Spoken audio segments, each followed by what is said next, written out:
SandesPlace, A Journey Within, the Self-Awareness series. Hello, and welcome. It is so good to have you here with us today. I want you to take just a moment. Breathe in, and then let it go. Imagine the world outside beginning to soften. The sharp edges of the day are blurring into the gentle hues of twilight. The sun dips below the horizon, painting the sky in shades of lavender, rose gold. A quiet hush falls over everything. This is the time when the world prepares to rest, and so do we. It is in this sacred, quiet space that another part of our journey begins, the one we take when we close our eyes. Look up at that vast and beautiful night sky. The moon rises. This is the landscape of our dreams. Have you ever woken up with the ghost of an idea, a feeling, or a solution lingering in your mind? That beautiful, fleeting moment when the logic of the dream world almost makes sense in the waking one. It is a powerful source of human creativity and innovation. Throughout history, some of the greatest breakthroughs in science, in art, in music, in literature, did not come from labor alone. They were delivered as gifts, whispered in the sanctuary of sleep. These are profound moments of insight. Think about the sheer power of that. The problems we wrestle with, the creative blocks that frustrate us. Our minds continue to work even when we are not aware. Dreaming frees us from rigid boxes.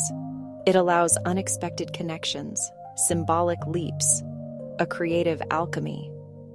Let's travel back to the 19th century. Meet a chemist named Auguste Kekulé. For years, he and the scientific community were stumped. The structure of benzene. They knew it had 6 carbons and 6 hydrogens, but not how they were arranged. All the models failed. The problem seemed unsolvable. Kekulé worked tirelessly, but he kept hitting a wall. One evening, exhausted, he dozed off by the fire. In his dream, atoms moved like little snakes, twisting and turning. Then, a stunning image. One seized its own tail. The ring slowly became a perfect hexagon. He woke in a flash of insight and sketched the ring. Benzene was a closed loop. This single dream image solved a scientific riddle. It laid the foundation for organic chemistry, unlocking plastics, pharmaceuticals, and more.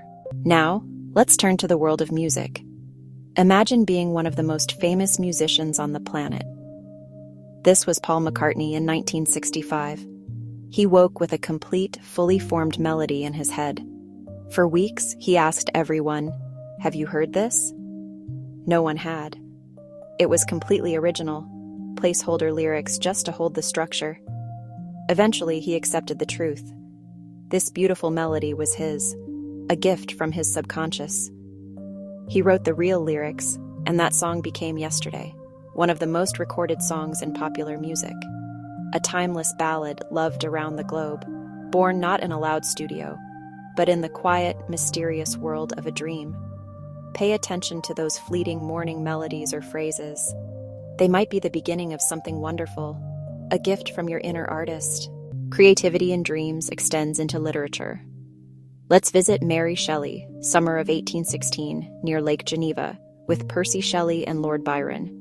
Dark weather kept them indoors, reading ghost stories. Byron challenged them, "Write a supernatural tale."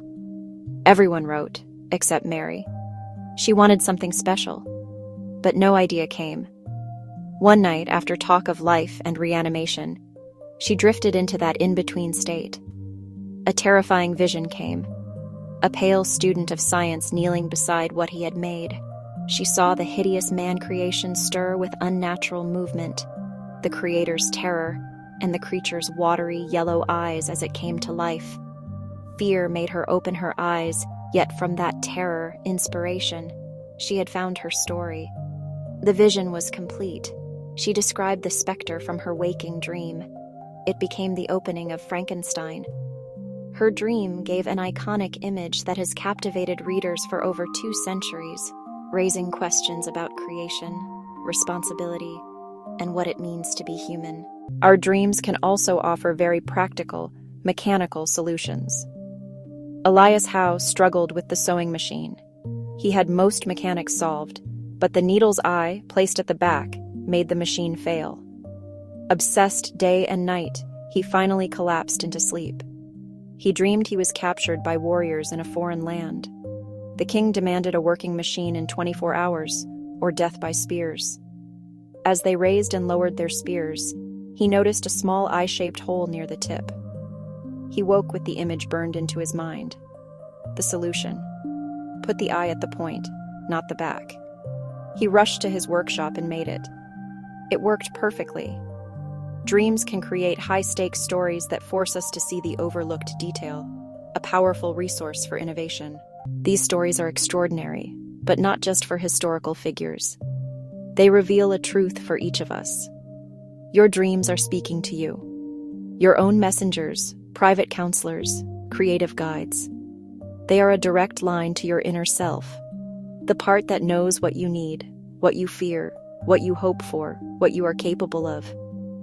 So often we dismiss our dreams as weird or random and let them fade like morning mist. What if we honored them, treated them as letters from a trusted friend? Your dreams are not puzzles to conquer. They are a gentle form of communication, a safe rehearsal stage. The key is to listen, not force, not overanalyze, to simply receive and be open. This is self-care and self-love, telling yourself, I am listening, I am here. You matter. Lucid awareness, a gentle awakening within. As you build a relationship with your dreams, you may discover lucid dreaming. Not control, but gentle, loving awareness. That moment when you realize, oh, I am dreaming. It is not about forcing change, but being a conscious, present participant. Imagine you are on a raft. The river is your dream, flowing naturally. Non-lucid is sleeping on the raft. Lucid is gently waking up. You are still flowing with the current, but now you can look around, appreciate the scenery, feel the sun. Presence changes everything. When aware, fear often dissolves. A scary figure can be met with curiosity. Ask, what are you here to teach me? The dream becomes a space for healing, a dialogue with parts of yourself. This is not a power struggle, but partnership. Co-creating with your dreaming mind. Let the dream still surprise and guide you, hand in hand. One of the most powerful practices is keeping a dream journal. More than a diary, a sacred space for conversation with your inner self. Writing sends a loving message. I am paying attention. What you have to say is important to me. Keep it bedside. On waking, remain still. Gently ask, what was I just dreaming about? Write whatever arises, story, image, color, feeling. Use present tense, include emotions. Over time, you'll map themes, symbols, and characters, reflections of your waking life. This journal is for you. Your ongoing dialogue with deepest wisdom. A simple, beautiful act of honoring yourself. Beyond journaling, weave gentle practices into life. Say softly, tonight, I would like to remember my dreams. I am open to the wisdom my dreams have to offer. Tonight, in my dreams, I will realize I am dreaming. Practice gentle reality checks. Look at your hands. Notice the lines and details. Ask, am I dreaming right now? Look at a clock or a line of text. Look away, then back. In dreams, they may shift. Gently try pressing a finger into your other palm. Awake, it's solid. In dreams, it may pass through. Do this with curiosity, not as a chore. It's a moment to be present. Take a few minutes daily to reflect. How are you feeling? What's on your mind? Presence by day carries into dreams by night. All these practices connect. They gently turn you inward, listening, walking the path toward an aware, integrated life. We have journeyed together through the mysterious inner landscape, seeing how dreams shape history and how they are personal messengers. Lucid awareness is a gentle, loving presence. Be patient, curious, and kind with yourself. By journaling, setting intentions, and living mindfully, you open a door, a bridge between waking and dreaming. What are your experiences with dreams? Please share in the comments. If this resonated, please like, subscribe, and tap the bell to stay connected. Thank you for visiting SandesPlace. Please come back as we continue to explore positivity, awareness, and the path toward your journey within.